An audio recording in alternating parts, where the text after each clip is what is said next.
اشرح لي صدري ويسر لي أمري واحلل عقدة من لساني يفقهوا قولي. بزرگان محترم، نوجوانان مکرم، عزیز دوستو، اللہ رب ذوالجلال نے میرے اور آپ کے آقا سید الاولین والآخرین، امام الانبیاء و اشرف المرسلین، دو جہاں کے سردار، سرکار دو عالم، فخر آدم و فخر بنی آدم، نبی مکرم، رسول محتشم، شفیع المذنبین، رحمت للعالمین، احمد مجتبی محمد مصطفیٰ حبیب خدا صلی اللہ علیہ وآلہ وصحبہ وسلم کو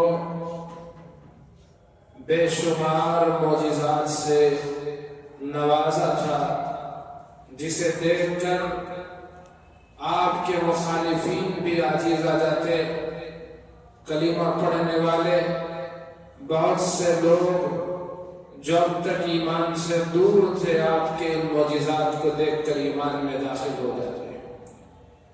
اللہ پاک نے جتنے نبیوں کو بھیجا ان کو معجزے عطا کیے، ہر دور میں الگ الگ نبیوں کو الگ الگ معجزوں سے اللہ پاک نے نوازا تھا۔ اور قربان جائیں میرے اور آپ کے آقا جناب محمد الرسول اللہ صلی اللہ علیہ وسلم پر کہ اللہ نے آپ کو سراپا معجزہ بنایا تھا۔ بے شمار معجزے اللہ نے اپنے محبوب کو عطا فرمائے تھے، اس لیے بھی کہ آپ تمام نبیوں کے امام ہیں، اور اس لیے بھی کہ آپ اللہ کے محبوب ہیں، اس لیے بھی کہ آپ کے صدقے میں اللہ پاک نے آسمان و زمین اور کل کائنات کو پیدا فرمایا، اس لیے بھی کہ آپ علیہ السلام خاتم النبیین ہیں، آپ کے بعد کوئی نبی آنے والے نہیں۔ تو اللہ پاک نے بے شمار معجزے اپنے محبوب کو عطا فرمائے اور اپنی محبت کا اظہار فرمایا۔ مخالفین کو ساکت کرانے کے لیے، خاموش کرانے کے لیے اللہ تبارک و تعالیٰ نے حسب ضرورت معجزات سے اپنے محبوب کو آراستہ و پیراستہ کرتا ہے۔ آپ پر کبھی غم کے بادل چھا جاتے، تکلیف پہنچتی، صدمہ پہنچتا، کبھی ایسے موقع پر بھی معجزے کا اظہار ہوتا۔ رسول اکرم صلی اللہ علیہ وسلم آپ نے مکہ مکرمہ میں جب دعوت و تبلیغ، نصیحت و ارشاد سے لوگوں کو اللہ کی طرف بلایا، دین کی دعوت دی، توحید کا اعلان کیا، ہر آنے والا دن آپ اور آپ کے ساتھیوں پر مصیبت بن کر کھڑا ہوتا تھا۔ لوگ ظلم و ستم ڈھاتے، ہوتے ہوتے جو آپ کے جو عظیم سہارے، دنیاوی سہارے تھے، ویسے تو آپ یتیم پیدا کیے گئے، بچپن میں ماں کا سایہ اڑ گیا، دادا، ان کے دادا وہ بھی اللہ کو پیارے ہو گئے، چچا کی کفالت میں تھے۔ تو جب تک چچا ابو طالب حیات تھے، لوگ پھر بھی ذرا تمیز کرتے تھے، ایک تو سردار ہیں، خانے خدا کے متولی ہیں حضرت ابو طالب، لیکن ان کا بھی وصال ہو گیا۔ آپ پر اپنا پورا مال قربان کر دینے والی، آپ کو اپنا سب کچھ دے دینے والی، دین کی خاطر، اسلام کی خاطر سب کچھ اپنا سرمایہ لگا دینے والی، چاہنے والی بیوی، ہم سب کی ماں حضرت ام المومنین خدیجۃ الکبریٰ رضی اللہ تعالیٰ عنہا بھی دنیا سے رخصت ہو گئے۔ آپ پر جو تکلیفیں تھیں وہ اور بڑھ گئی، تسلی دینے والے نہ رہے۔ ظاہری طور پر دنیا میں جو تسلی ملتی تھی وہ دینے والے نہ رہے، غم کی انتہا ہو گئی، تو اللہ رب ذوالجلال نے تسلی دینے کے لیے آپ پر اپنی محبت کی انتہا کا اظہار کرنے کے لیے اللہ نے آپ کو اپنے پاس بلایا۔ قرآن مجید اس کی گواہی دیتا ہے، بسم اللہ الرحمن الرحیم، سبحان الذی اسری بعبدہ لیلا من المسجد الحرام الى المسجد الاقصى الذی بارکنا حولہ۔ میرے محبوب، آپ کی بیگم کو بھی ہم نے ہی بلایا ہمارے پاس۔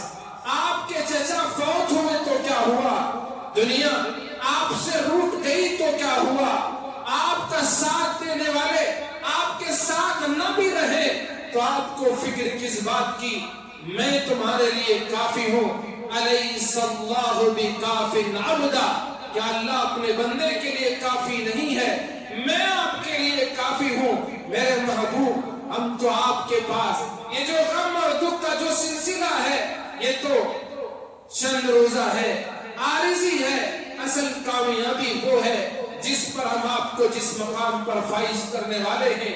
جبرائیل امین کو بھیج دیا، حضرت جبرائیل امین حضور علیہ السلام کی خدمت بابرکت میں پہنچتے ہیں، آپ کو اپنے پروں سے جگاتے ہیں اور عرض کرتے ہیں اللہ نے آپ کو اپنی ملاقات کے لیے بلایا۔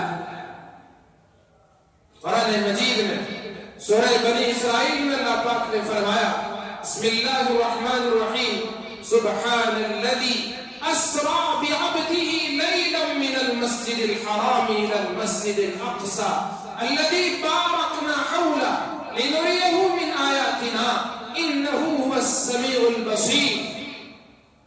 واقعہ بھی بہت ہی اہم، معجزہ بہت ہی اہم، لوگوں کی عقل سے پرے، تو اللہ پاک نے اس واقعے معراج کو بیان کرنے کے لیے، اس واقعے اسراء کو بیان کرنے کے لیے جن آیات کا انتخاب کیا، شروع ہی ایسے کی جس سے لوگوں کے ذہن میں جو شکوک ہو وہ شکوک دور ہو جائے۔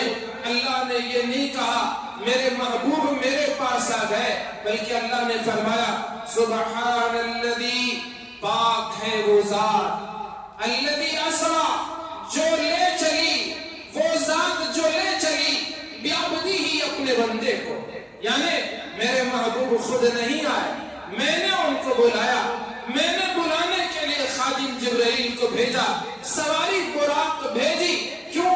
ہو سکتا ہے کل کوئی بد دماغ کھڑے ہو کر کہے کیسے ہو سکتا ہے راتوں رات کوئی مسجد حرام سے مسجد اقصی چلا جائے اور پھر آسمانوں کی سیر کر جنت بھی دیکھے، جہنم بھی دیکھے، عذابات بھی دیکھے، سدرۃ المنتہا کے پاس وہ خوبصورت نظارہ اور منظر بھی دیکھے اور اللہ سے ہم کلامی کا شرف حاصل ہو، یہ رات کے چند لمحوں میں کیسے ہو سکتا ہے؟ کوئی بد دماغ اس کا سوال کر سکتا ہے۔ تو اس لیے اللہ تبارک و تعالیٰ نے فرمایا سبحان الذی، جانے والے کو آپ بعد میں دیکھو، لے جانے والے کو دیکھو کہ کون لے جا رہا ہے۔ جانے والا کیسا جائے گا تمہارے ذہن میں سوال آ سکتا ہے، لیکن اس لیے اللہ نے فرمایا سبحان الذی، پاک ہے وہ ذات جو لے گئی بعبدہ، اپنے بندے کو۔ اللہ رب ذوالجلال نے بد دماغوں کے ذہنوں میں اٹھنے والے تمام سوالوں کا جواب آیت کے شروع لفظ سے دے دیا۔ سبحان الذی، پاک ہے اللہ کی ذات جو لے گئی اپنے بندے کو رات کے ایک حصے میں۔ رات کا سفر یہ بھی طے ہوا، اور اللہ پاک نے یہاں جو فرمایا، قرآن کا اعجاز دیکھیں کیا خوبصورت ہے۔ اللہ رب ذوالجلال بعبدہ، اللہ کے محبوب، یقیناً عبداللہ ہے، اللہ کے بندے، آپ رسول اللہ بھی ہیں، آپ کے حبیب اللہ بھی ہیں، آپ خاتم النبیین بھی ہیں، کئی اب آپ کے القاب ہیں۔ اللہ چاہتے تو کہتے سبحان الذی اسری برسولہ، اللہ نے وہ نہیں کہا سبحان الذی اسری بنبیہ، اللہ نے یہ بھی نہیں کہا بلکہ فرمایا سبحان الذی اسرا بعبدہ، پاک ہے وہ ذات جو لے گئی رات میں اپنے بندے کو۔ اصل میں اللہ نے حضرت عیسیٰ علیہ السلام کو آسمانوں پر اٹھایا تو عیسائیوں نے سمجھا کہ عیسیٰ نہ رہے بلکہ خدا کے درجے میں پہنچ گئے، ان کو مغالطہ ہو اور اسی غلطی کا شکار ہو کر وہ جہنم رسید ہو گئے۔ اللہ کی وحدانیت میں انہوں نے حضرت عیسیٰ کو شریک ٹھہرا دیا، تو اللہ تبارک و تعالیٰ نے عبد کا لفظ لا کر یہ بیان کیا میں اپنے بندے کو بلا رہا ہوں، بندہ فرش پر رہے تو بھی بندہ ہے، اور بندہ آسمانوں کی سیر کر کے جنت اور آگے تک سیر کرے تو بھی بندہ ہی ہے۔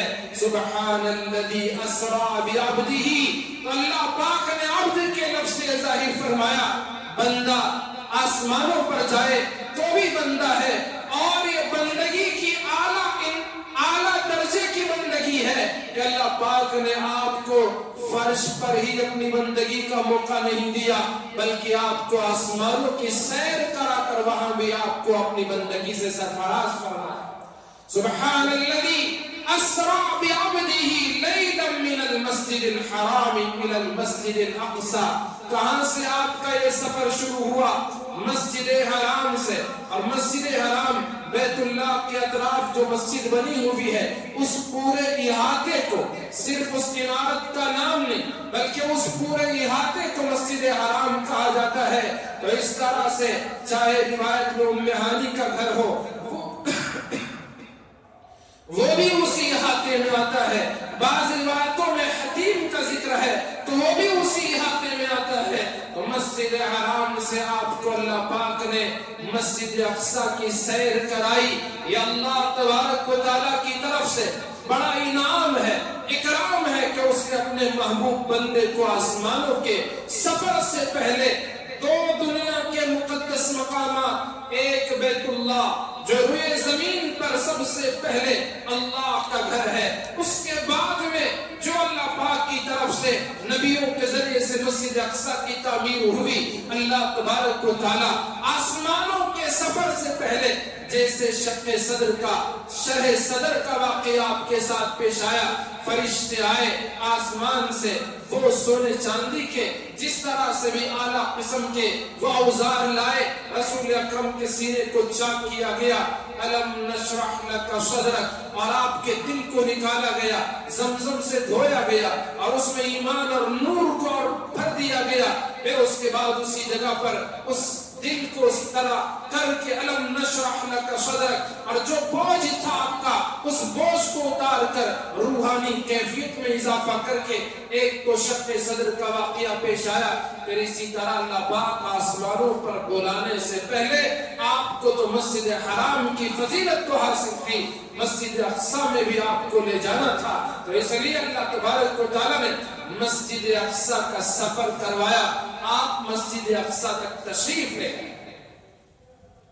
وہاں جبرائیل امین نے باہر مسجد کے دروازے کے باہر جو بہت بڑا چٹان ہے، صخرہ جسے کہتے ہیں، اس کو براق کو وہاں باندھ دیا، اور راستے کا یہ سفر لمحوں میں یہ سفر مکمل ہوا، جبکہ ان دنوں میں اس سفر کو مکمل کرنے کے لیے تقریباً 40 دن 37 یا 40 دن کا عرصہ ہوتا تھا۔ لمحوں میں پل جھپکنے کے برابر اللہ پاک نے اس سفر کو پورا کیا، تبھی تو معجزہ پھر کس چیز کا نام؟ عادت کے مطابق کوئی کام ہو تو وہ معجزہ نہیں کہلاتا، معجزہ تو اسی کو کہتے ہیں جہاں سب کی عقل حیران رہتی، عادت کے خلاف کوئی بات ظاہر ہو، تو اس لیے اللہ تبارک و تعالیٰ نے لمحوں میں یہ سفر مکمل کیا، اور اس واقعے کی تصدیق احادیث کی کتابوں کے علاوہ اس زمانے کے جو قافلے والے تھے انہوں نے بھی کیا۔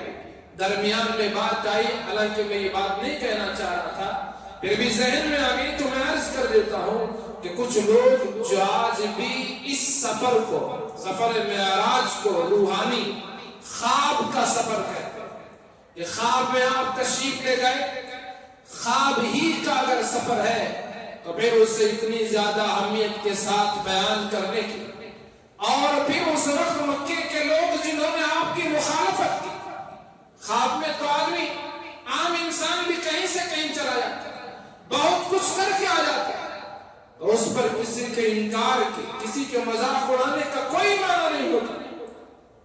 جب آپ معراج کے اس سفر سے واپس تشریف لائے، ام ہانی سے ذکر کیا تو انہوں نے بتایا کہ آپ لوگوں کے سامنے اس کو بیان نہ کریں۔ کیوں؟ اگر آپ بیان کریں گے تو لوگ مذاق اڑائیں، آپ کا انکار کریں، آپ کے بارے میں برا بھلا کہیں، آپ کو جھوٹا کہیں گے، ہم اسے برداشت نہیں کر سکتے۔ اگر خواب کی بات ہوتی تو ام ہانی کو یہ کہنے کی ضرورت کیا پوچھنا ہے؟ خواب میں تو بہت ساری چیزیں ہوتی ہیں۔ رسول اکرم صلی اللہ علیہ وسلم نے جب یہ واقعہ بیان کیا معراج کا، اسراء کا، تو اس وقت سب سے زیادہ ہڑکم مچانے والا ابو جہل تھا، اور اس نے اس وقت جو بیت المقدس کے ملک شام کے لوگ مکے میں تھے ان کو سامنے لایا کہ ہمارے صاحب، ہمارے جنہوں نے پیغمبر ہونے کا، نبی ہونے کا، رسول ہونے کا دعویٰ کیا ہے، وہ بیان کرتے ہیں کہ راتوں رات وہ آپ کے مسجد، آپ کے شہر کی مسجد اقصیٰ چلے گئے، وہاں انہوں نے نماز ادا کی، آسمانوں کی سفر کی۔ آپ بتائیں کیسے ممکن ہے؟ تو یہ لوگ سامنے آئے، انہوں نے سوالات کرنا شروع کیا۔ مسجد اقصیٰ کے دروازے، دریچے، شکل و صورت کے بارے میں رسول اکرم صلی اللہ علیہ وسلم کا مقصد سفر معراج اور سفر اسراء کا مقصد دروازے گننا تو نہیں تھا، دریچے شمار کرنا نہیں تھا۔ دیکھیں اتنے جمعہ سے میں آپ کی اس مسجد میں آ رہا ہوں، آپ مجھ سے پوچھیں کہ دریچے کتنے، میں نہیں بتا سکتا۔ اتنے جمعہ یہاں پڑھنے کے بعد شاید آپ میں سے بھی بہت سے نہیں بتا سکتے، کیوں؟ ہمارا مقصد مسجد کے دروازے، یہاں کے پنکھے، یہاں کے لائٹ، یہاں کا گرانٹ، اس کو دیکھنا، اس کے بارے میں کسی کے شمار کرنا، جانچ کرنا، یہ مقصد نہیں ہے۔ ہمارا مقصد ہے نماز پڑھنا، ہمارا مقصد ہے اللہ کو راضی کرنا، ہمارا مقصد ہے قرآن کی تلاوت کرنا، ہمارا مقصد ہے واعظ و نصیحت کرنا، سننا سنانا۔ اس مقصد کے لیے آتے ہیں۔ بھلے کون گنے گا کہ پنکھے کے سوئچ کتنے ہیں، لائٹ کے سوئچ کتنے ہیں، کون سا سوئچ کہاں ہے، یہ تو ہماری ذمہ داری ہے ہی۔ اس کے باوجود ان لوگوں نے آپ سے سوال کیا، حالانکہ آپ مسجد میں جو گئے تھے، نہ دروازے آپ نے شمار کیے، نہ دریچے آپ نے شمار کیے، اور نہ دوسری چیزوں کو آپ نے شمار کیا تھا۔ اللہ رب ذوالجلال نے اپنے محبوب کی تائید اور تصدیق کے لیے فرمایا، میرے محبوب آپ پریشان نہ ہو، درمیان کی ساری چیزیں ہم آپ سے ہٹا دیں گے، آپ کی آنکھوں کے سامنے مسجد اقصیٰ کو رکھ دیں گے۔ یہ لوگ جو سوال کریں آپ دیکھ دیکھ کر ان کا جواب دے دینا۔ وہ سوال کرتے رسول اللہ صلی اللہ علیہ وسلم ان کے سوالوں کا برابر جواب دے۔ اگر خواب کی یہ زیارت ہے تو پھر ان واقعات کی ضرورت کی کیا؟ ابو جہل نے تو جہالت کا باپ ہے، تو کیسا جاہل ہو؟ جہالت کی انتہا اس کے اندر تھی۔ اس نے اور بھی آپ سے دلائل پوچھے۔ جب آپ گئے ہیں اور واپس تشریف لائے تو ممکن ہے راستے میں آپ نے قافلوں کو بھی دیکھا ہو، تو رسول اکرم صلی اللہ علیہ وسلم نے قافلوں کی بات بھی بتائی، اور ایک قافلے کے بارے میں کہا کہ ان کا اونٹ سواری بدک گئی تھی، اور ہم نے ان کو بتایا کہ تمہاری سواری وہاں ہے، اور انہوں نے وہ سواری وہاں سے حاصل کی۔ اور ایک قافلہ سورج غروب ہوتے ہوتے مکے میں داخل ہوگا، تو اب اس نے سوچا کہ چلو اب تو ہاتھ آ گیا، اب تو کسی نہ کسی طرح ان کی اس بات کو جھٹلائیں۔ فوراً مکے سے باہر ہوا، جو قافلہ مکے میں داخل ہونے کو تھا، جو آپ نے فرمایا کہ شام میں قافلہ داخل ہوگا، تو تو اس نے باہر نکل کر اس قافلے کو روک دیا، جہاں اندر آنے نہ دیا۔ کیوں؟ آپ نے فرمایا کہ شام میں وہ داخل ہو جائے گا قافلہ مکے میں، اگر اس قافلے کو باہر ہی روک دیا، وہ قافلہ اندر نہیں آیا، تو ایک بات آپ کی جھوٹی ثابت ہو جائے گی۔ جب ایک بات آپ کی جھوٹی ثابت ہو گئی تو ہمیں موقع ملے گا کہ سارا واقعہ ہی جھوٹ پر یہ بنا ہوا ہے، اس طرح پروپیگنڈا کرنے کا، افواہ پھیلانے کا موقع ہاتھ آ جائے گا۔ تو یہ سوچ کر مکے سے باہر گیا۔ جس قافلے کے بارے میں آپ نے کہا اس قافلے کو باہر ہی روک، کسی طرح ان کو آنے نہ دیا۔ اللہ کا کرنا بھی ایسے ہوا کہ اللہ رب ذوالجلال نے جو اپنے محبوب صلی اللہ علیہ وسلم کی زبان مبارک سے نکلا ہوا جملہ اسے سچ ثابت کرنا تھا۔ ادھر قافلہ اندر نہیں آنے دیا جا رہا ہے، ادھر اللہ سورج کو ڈوبنے نہیں دے رہا ہے اور سورج غروب نہیں ہونے پا رہا ہے۔ وجہ یہ ہے کہ اس بدبخت نے رسول اللہ کو جھٹلانے کے لیے جو کام کیا، وَمَكَرُوا وَمَكَرَ اللَّهُ، اللہ کی تدبیر تو تمام کی تدبیروں پر غالب آتی ہے۔ ادھر قافلہ نہیں آیا، ادھر سورج نہیں غروب ہوا، لوگ تنگ آ گئے۔ انہوں نے ابو جہل سے کہا کہ تم نے ہمارے ساتھ زیادتی کی ہے، ہم کتنی دیر تک یہاں رکیں گے؟ اب زیادہ نہیں رک سکتے، ہمیں تو پچھڑے ہوئے ہمارے اپنوں سے، رشتہ داروں سے، گھر والوں سے دور ہوئے عرصہ ہو چکا ہے، ہمیں ملاقات کا شوق ہے، ہمیں جانے دو، اندر ہمیں جانا ہے، اپنوں سے ملاقات کرنی ہے۔ تو زبردستی یہ لوگ اندر داخل ہوئے اور اللہ کا کرنا وقت پر جو سورج کو غروب ہونا تھا، اپنے محبوب کی بات کو سچ ثابت کرنا تھا، اللہ پاک نے اسے سچ کر ثابت کر دکھایا۔ اس طرح سے ابو جہل کو ایک موقع بھی اللہ کے نبی کو جھٹلانے کا ہاتھ نہ لگا۔ انہیں جھٹلانے والوں کی کوشش میں لگے رہنے والوں میں ابو سفیان کا نام بھی تھا۔ ابو سفیان بعد میں مسلمان ہو، لیکن اس وقت تک مسلمان نہیں ہوئے تھے جب معراج کا یہ واقعہ پیش آیا۔ اللہ کے نبی علیہ السلام نے مکہ مکرمہ میں واقع معراج کا اعلان فرمایا۔ ادھر صدیق اکبر رضی اللہ عنہ نے سب سے پہلے تصدیق کی کہ یہ بات تو ناممکنات میں سے ہے، لیکن اگر میرے دوست، میرے کرم فرما، میرے آقا محمد عربی صلی اللہ علیہ وسلم نے فرما دیا تو میں کسی تاخیر کے بغیر تصدیق کرتا ہوں کہ محمد صلی اللہ علیہ وسلم نے جو فرمایا وہ واقعی سچ فرمایا۔ صدیق کہلائے، آپ نے آپ کی تصدیق فرمائی صلی اللہ علیہ وسلم۔ تو ابو سفیان بھی اسی طاق میں تھا کہ کسی طرح سے آپ کو جھٹلایا۔ ملک شام کا ان کا سفر ہوا، رسول اللہ صلی اللہ علیہ وسلم نے حضرت دحیہ رضی اللہ عنہ کے ہاتھ اپنا مبارک خط بھیجا قیصر روم کے پاس، ایمان کی دعوت دینے کے لیے، اسلام کی تبلیغ کے لیے، اللہ اور اس کے رسول پر ایمان لانے کے لیے مبارک خط لے کر حضرت دحیہ قیصر روم کے دربار میں پہنچے۔ قیصر روم نے آپ کا نامہ گرامی، آپ کا وہ مبارک خط پڑھا اور اس نے چاہا کہ ان کے احوال، یعنی رسول اللہ کے احوال مکے والے دوسرے لوگوں سے معلوم کیے جائیں۔ تو ان دنوں اپنے وزراء سے کہہ کر جو لوگ وہاں موجود تھے ان کو اپنے دربار میں بولا۔ اسی قافلے میں حضرت ابو سفیان جو اس وقت مسلمان نہیں ہوئے تھے وہ بھی اس قافلے میں موجود تھے۔ ابو سفیان کو سامنے بٹھایا اور اس نے رسول اللہ صلی اللہ علیہ وسلم کے بارے میں معلومات حاصل کی۔ ہرقل نے، بادشاہ نے، قیصر روم نے، تو اس نے ابو سفیان کہتے ہیں کہ میرا دل تو یہ چاہ رہا تھا کہ کسی بھی طرح سے میں رسول اللہ کو جھوٹا ثابت کروں، غلط ثابت کروں۔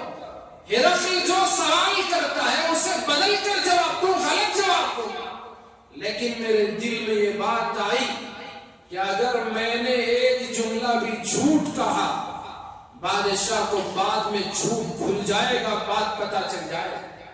اور دوسری بات یہ کہ اگر میں نے جھوٹ کہہ دیا تو میرے ساتھی زندہ جھوٹا ہونے کا تانا دیتے ہیں۔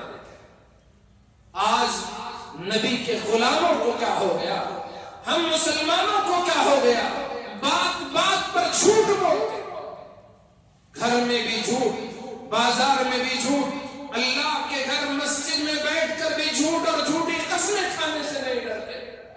خوف نہیں ہے خدا کا، ڈر نہیں ہے اللہ کا۔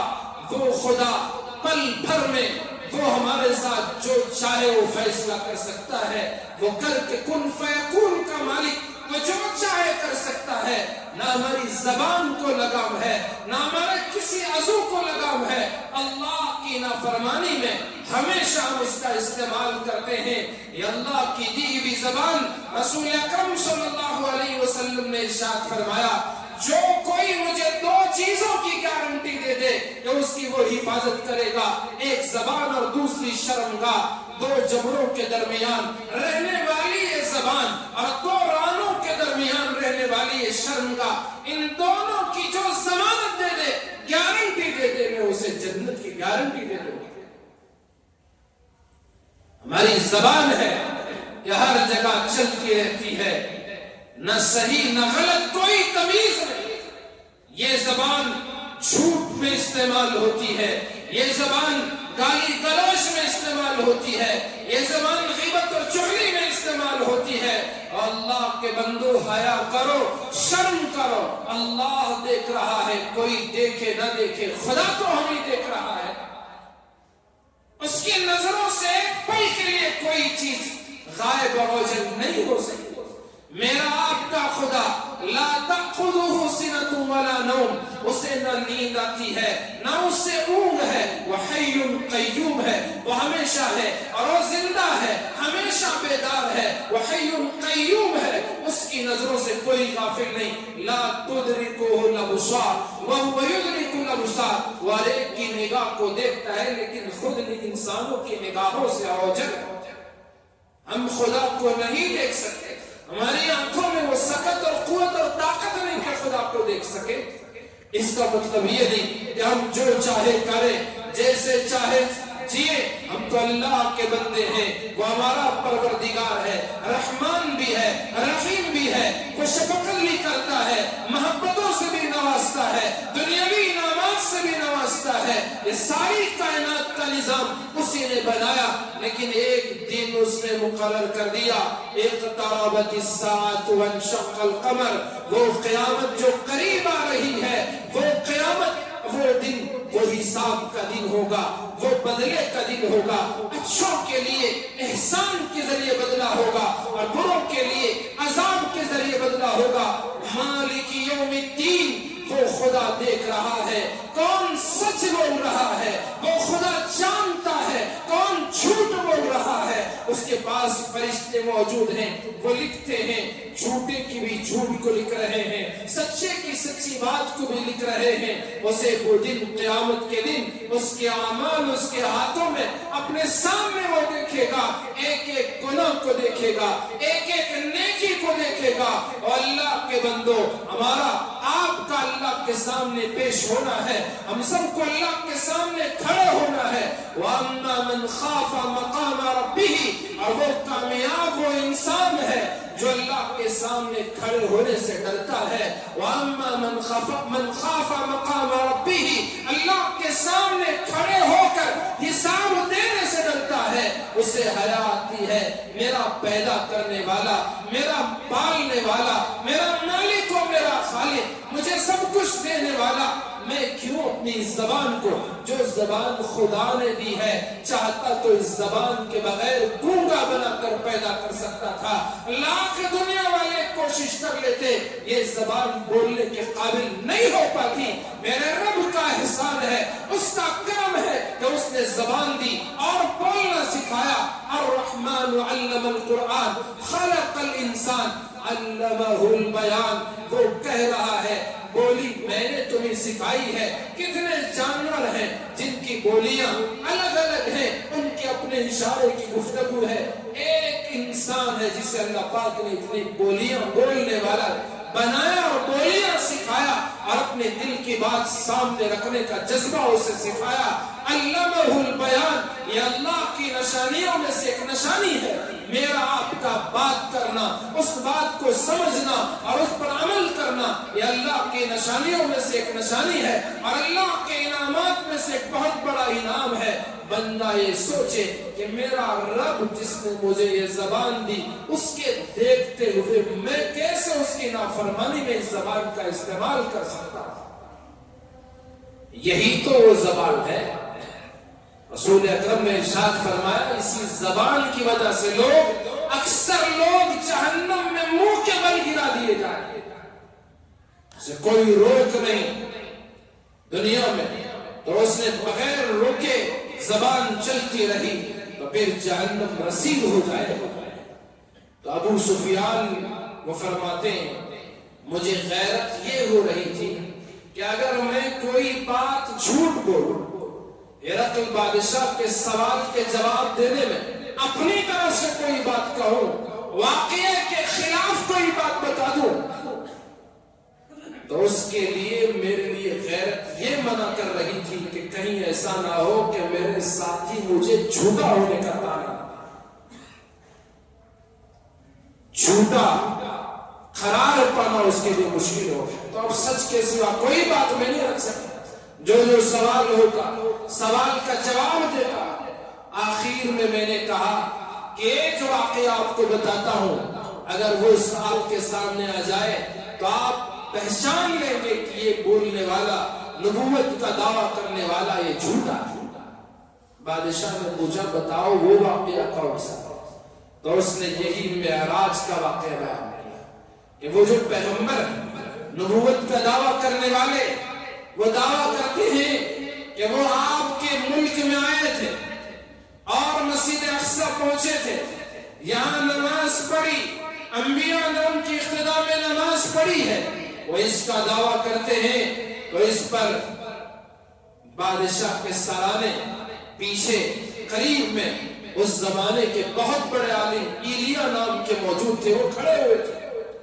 انہوں نے کہا میں اس واقعے کو جانتا ہوں، وہ کب پیش آیا، کون سی رات تھی، کیا اس کی کیفیت تھی، میں اس واقعے کو جانتا ہوں. بادشاہ ایلیا نامی عالم کی طرف متوجہ ہوا، پوچھنے لگا بتاؤ تم نے اس وقت کیا دیکھا، کیسے تم جانتے؟ انہوں نے کہا کہ رات میں اس وقت تک نہیں سوتا جب تک کہ مسجد کے تمام دروازے، مسجد اقصی کے تمام دروازے بند نہ کر دوں. جس رات یہ واقعہ پیش آیا میں نے دروازہ بند کرنے کی پوری کوشش کی، نہیں ہو سکا، اور لوگوں کو بلایا، انہوں نے کوشش کی، نہیں ہو سکا، تو میں نے کاریگروں کو بلایا، نجار یعنی کارپینٹروں کو بلایا، انہوں نے کوشش کی. ایسا لگ رہا تھا کہ کوئی بڑا پہاڑ ہم ہلانا چاہتے ہیں، وہ ہل نہیں رہا، اتنا وزنی اور بھاری ہو چکا تھا.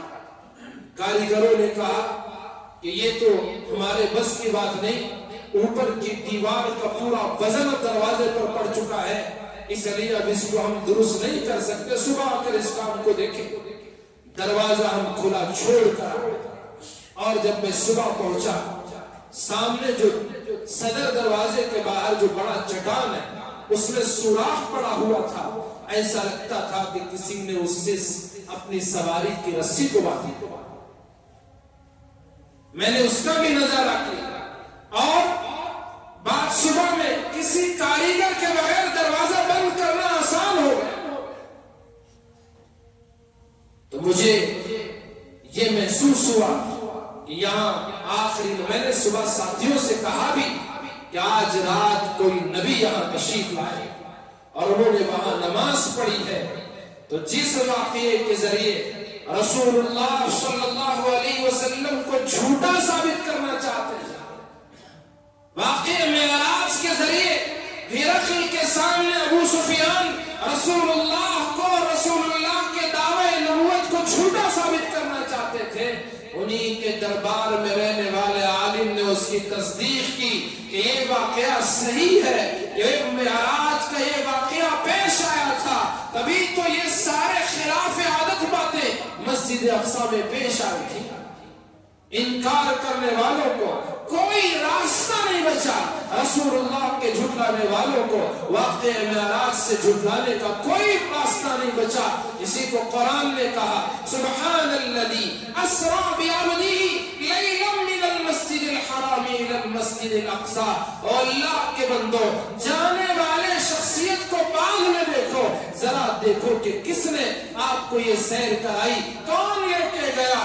وہ خدا جو بغیر ستون کے آسمانوں کو کھڑا دے, وہ خدا جو زمین کو گول بنانے کے باوجود گہوارے کے طور پر ہمیں پھیلا کر اس میں قیام کا موقع عطا کر دے, وہ خدا سورج نکال کر دن کے اجالے کا انتظام کر دے, وہ خدا سورج غروب کر کے رات کا سناٹا اور تاریکی کو پھیلا دے, دن میں نہ دمکنے نہ چمکنے والے تاروں کو راتوں میں چمکا دمکا کر دکھا دے, وہ ہواؤں کو چلانے پر قدرت رکھنے والا, وہ موسموں کو بدلنے والا.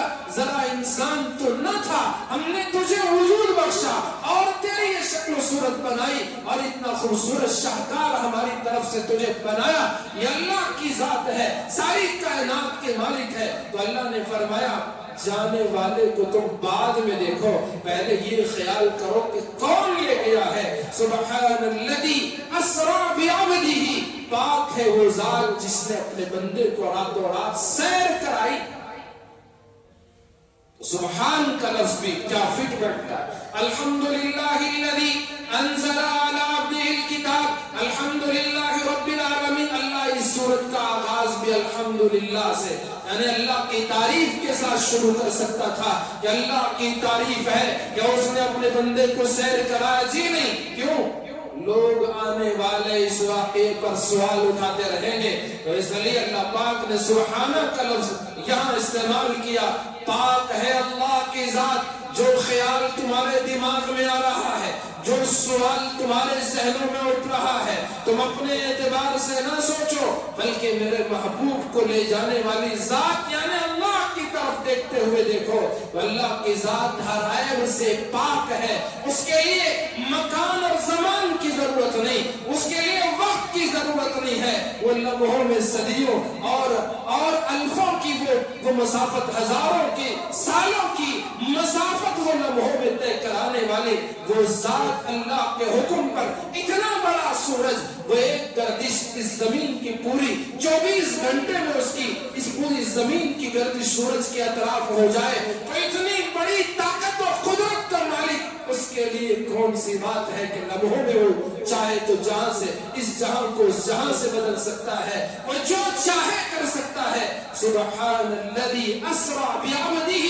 تو اللہ پاک نے ان تمام شکوک کو دور کر دیا, سوالوں کا جواب دے دیا, اعتراضات کو ختم کر دیا کہ میرے محبوب کو دیکھنے سے پہلے لے جانے والی ذات خداوندی کا خیال کرو. میرے محبوب کو میں لے جا رہا ہوں, وقت کو بدلنے والا میں ہوں, وقت کو روک دینے والا میں ہوں. دنیا والوں کے لیے وہ لمحے ہیں اور میرے محبوب کے لیے سارے یہ نظاروں کو دیکھنے کا لمبا وقت ہم نے اسی کو بنا دیا ہے. سبحان الذی اسرا بعبدہ لیلا من المسجد الحرام الى المسجد الاقصى الذی بارکنا حولہ لنریہ من آیاتنا. کیوں لے گئے؟ ہماری نشانیاں ہم دکھانا چاہتے تھے. انہ هو السمیع البصیر, بے شک وہ سننے والا بھی ہے, دیکھنے والا بھی ہے, سوالوں کو بھی سن رہا ہے, جان رہا ہے اور سازش کرنے والوں کو بھی دیکھ رہا ہے. انہ هو السمیع البصیر. اللہ پاک نے اس جملے سے بھی سوال کرنے والوں کو آگاہ کیا کہ تمہارے ذہنوں میں جو سوال ہے اور زبانوں پر منکرین خدا, منکرین رسول, منکرین قرآن جو تم سوال کر رہے ہو, ہم اسے جانتے بھی ہیں اور دیکھتے بھی ہیں. انہ هو السمیع البصیر. اللہ پاک نے آسمانوں پر بلایا اور مسجد اقصی میں آپ کو انبیاء کا امام بنایا اور انبیاء نے آپ کی اقتداء میں نماز ادا فرمائی اور وہاں گفتگو بھی ہوئی. اور اس کے بعد یا پہلے دونوں باتیں موجود ہیں. مسجد اقصی میں جو انبیاء کی امامت کا واقعہ ہے, بعض علماء نے فرمایا کہ یہ آسمانوں کے معراج سے پہلے ہے اور بعض نے فرمایا کہ معراج سے واپسی پر آپ جو مسجد اقصی تشریف لائے, پھر وہاں سے آپ کو مسجد حرام آنا تھا, تو اس موقع پر آپ نے انبیاء علیہ السلام کی امامت کا یہ فریضہ انجام دیا تھا.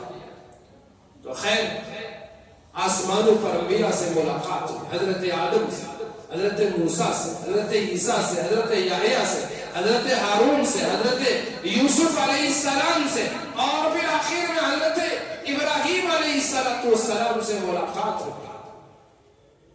اور بیت المعمور آپ کے سامنے، جسے ٹیک لگائے حضرت ابراہیم بیٹھے ہوئے تھے، سب نے آپ کا استقبال کیا، آلًا و مرحبا کہا اور آپ کا استقبال کیا، اور اللہ پاک نے آسمانوں کا نظام دکھایا کہ کس طرح سے مضبوط نظام ہم نے بنایا ہے۔ ہر آسمان کے دروازے ہیں، پہرا دینے والے فرشتے ہیں، کوئی بھی حکم جو اللہ کی طرف سے میرے محبوب آپ کے پاس آتا ہے، اس میں ذرا برابر خرد برد نہیں ہو سکتا، گڑبڑ نہیں ہو سکتی۔ اتنا محفوظ نظام ہم نے بنایا ہے کہ کوئی یہاں پر بھی نہیں مار سکتا۔ اتنا مضبوط نظام دے کر ہم آپ کے پاس اپنا پیغام قرآن وحی آپ کے پاس بھیجتے ہیں۔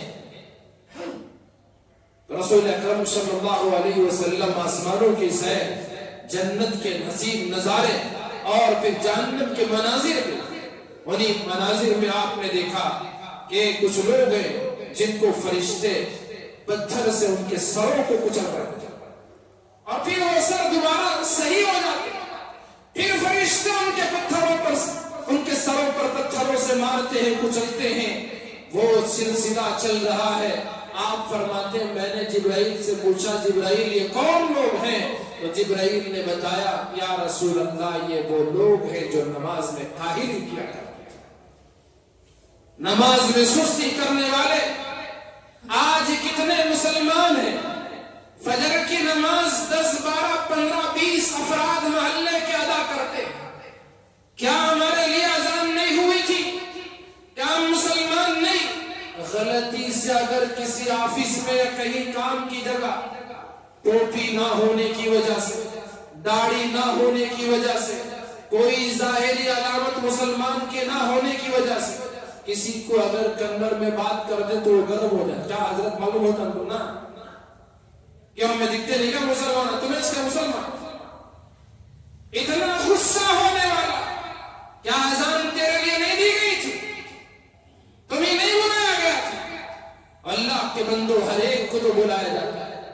حی علی الصلاۃ تمام مسلمانوں کے لیے جو کلمہ پڑھتا ہے، اللہ کو ایک مانتا ہے، محمد عربی کو اللہ کا رسول اور آخری نبی تسلیم کرتا ہے، سب کو اذان دے کر بلایا جاتا ہے۔ لیکن مسجد کی صفوں میں آپ گن سکتے ہیں، دیکھ سکتے ہیں کہ وہی لوگ نماز کو آتے ہیں جو روزانہ آنے والے ہیں، باقی ہفتے میں ایک مرتبہ، وہ بھی بالکل آخر میں۔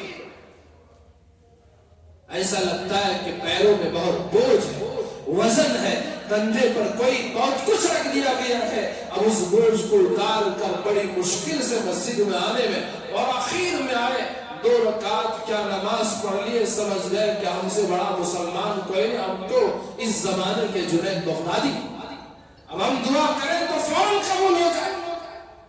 یہ ہمارا حال بن چکا ہے۔ حی علی الصلاۃ کی آواز صحابہ کے کانوں میں گونجتی تھی۔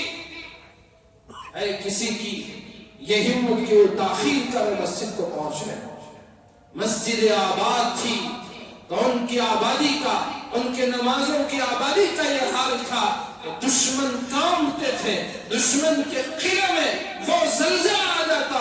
ایسے مسجدوں کو آباد کرنے والے صحابہ اکرام، مسجدیں کچی لیکن نمازی پکے تھے۔ آج کیا ہوا؟ مسجدیں پکی ہو گئی، نمازی کچے ہو گئے، کوئی خیال نہیں نماز کا۔ حالانکہ رسول اللہ نے ارشاد فرمایا ان اول ما يحاسب به العبد من عمله يوم القيامة الصلاة، او كما قال عليه الصلاة والسلام، قیامت کے دن بندے کے اعمال میں سب سے پہلے کسی عمل کا حساب ہوگا تو بندے کے نماز کا حساب ہوگا۔ اگر نماز درست نکل گئی فقد افلح وانجح، تو وہ کامیاب ہوگا، وہ فلاح پانے والا ہوگا۔ باقی اعمال بھی اس کی اچھے نکل سکتے ہیں، یہ امید ہوگی۔ اور اگر نماز ہی جو اسلام کی بنیاد ہے، دین کا ستون ہے، الصلاۃ عماد الدین، من اقامها فقد اقام الدین ومن ترکها فقد هدم الدین، جو اس دین کی بنیادی ستون میں داخل ہے۔ نماز جس نے اسے قائم کیا گویا پورے دین کو قائم کرنے والا، اور جس نے نماز کو چھوڑ دیا گویا اس نے دین کی خوبصورت عمارت کو ڈھانے والا ہوا۔ اور میرے بھائیوں، صبح کی نماز چھوڑ کر سونے والے، ان کے کانوں میں شیطان پیشاب کرتا ہے۔ یہ میں نہیں کہہ رہا ہوں، حدیث کی کتابیں پڑھے، میں اس کو اپنے انداز میں کہہ رہا ہوں، لیکن یہ ساری باتیں آپ کو مل جائیں گی۔ وہ شیطان پیشاب کر کے سلاتا ہے، سو جا، ابھی سو جا، ابھی تو کیا جلدی ہے اٹھنے کی۔ شیطان کی مان کر سونے والے، رحمان کی بات پر مسجد کو نہ آنے والے، اور پھر امید کریں کہ ہمارے ساتھ کوئی برا نہ ہو، ہم سب اچھے ہو جائیں اور ہماری فلاح بہبودی ہو جائے، ہم کامیاب ہو جائیں۔ یاد رکھیں، اللہ تبارک و تعالیٰ نے کامیابی اس کی بندگی میں رکھی ہے، اسے مان کر چلنے میں رکھی ہے۔ اس لیے اللہ تبارک و تعالیٰ نے یہ نماز جیسا عظیم الشان تحفہ بندے کو دیا۔ علماء نے فرمایا کہ نماز مومنوں کی معراج ہے۔ اللہ سے بات کرنا چاہتے ہو تو آؤ، نماز پڑھو، اللہ سے گفتگو کرو، اپنے دنیا کے مسائل بھی حل کرو اور اپنے دین کو بھی درست کرو۔ تمہاری نماز درست تو تمہارا دین درست ہے، اور اگر نماز میں فساد ہے تو پورے دین کی عمارت میں فساد ہے۔ تو اللہ کے نبی نے فرمایا، جبرائیل نے حضور سے عرض کیا، یا رسول اللہ، یہ وہ لوگ ہیں جو نماز میں کاہلی کرنے والے ہیں۔ کچھ لوگوں کو آپ نے دیکھا کہ ہانڈی میں گوشت پکا ہوا بھی ہے اور ایک ہانڈی میں سڑا ہوا گوشت ہے، تو اس میں سے وہ لوگ وہ جہنمی سڑا ہوا گوشت کھا رہے ہیں۔ تو اس پر حضور نے پوچھا، جبرائیل یہ کون لوگ ہیں؟ تو جبرائیل امین نے عرض کیا، یا رسول اللہ، یہ وہ لوگ ہیں جن کے پاس حلال بیویاں تھی، لیکن اس کے باوجود یہ حرام عورتوں کے پاس رات گزارا کرتے تھے۔ اور یہ وہ عورتیں ہیں جن کے اپنے حلال شوہر تھے، باوجود اس لیے دوسروں کے پاس رات گزارا کرتی تھی۔ یہ مرد وہ عورتیں ہیں جن کا یہ انجام ہے، یہ پکا پکایا اچھا گوشت موجود ہے، لیکن اس کے باوجود وہ سڑے ہوئے گوشت کھانے پر مجبور ہیں۔ دنیا میں بھی یہ زنا کاری میں، بدکاری میں ملوث رہتے تھے، حلال کو چھوڑ کر سڑی تلی اور حرام کی طرف ہو جاتے تھے۔ ان کا انجام یہ ہے کہ آخرت میں بھی، جہنم میں بھی ان کو یہ عذاب دیا تھا۔ کچھ لوگ ہیں، ان کے پیٹ بڑے بڑے گھروں کی طرح سے ہیں، اندر سانپ جاتے ہوئے باہر سے نظر آ رہے ہیں۔ پوچھا کون لوگ ہیں؟ تو بتایا گیا، یا رسول اللہ، یہ وہ لوگ ہیں جو دنیا میں سود کھایا کرتے ہیں۔ آج تو سود عام ہو گئے، پابندی ہے مسجد کے خطیب کو سود کے بارے میں بیان نہ کریں۔ کیوں؟ سامنے والے یا تو سود دینے والا ہوگا یا سود کھانے والا ہوگا، سود پر پیسہ لینے والا ہوگا۔ کاروبار سود پر ٹکا ہوا، اور پھر کہے کہ کیوں ہمارے کام نہیں بنتے؟ کیسے بن جائیں؟ اللہ کے ساتھ، رسول کے ساتھ جنگ کریں۔ فَأْذَنُوا بِحَرْبٍ مِّنَ اللَّهِ، قرآن کہہ رہا ہے سود نہیں چھوڑو گے تو اللہ کے ساتھ، رسول کے ساتھ اعلان جنگ کرو، اور پھر کہو کہ ہمارے کام نہیں ہو رہے۔ کیسے ہو جائیں؟ کیا شکل و صورت ہے ہو رہے؟ اللہ حفاظت فرمائے، سب کی حفاظت فرمائے۔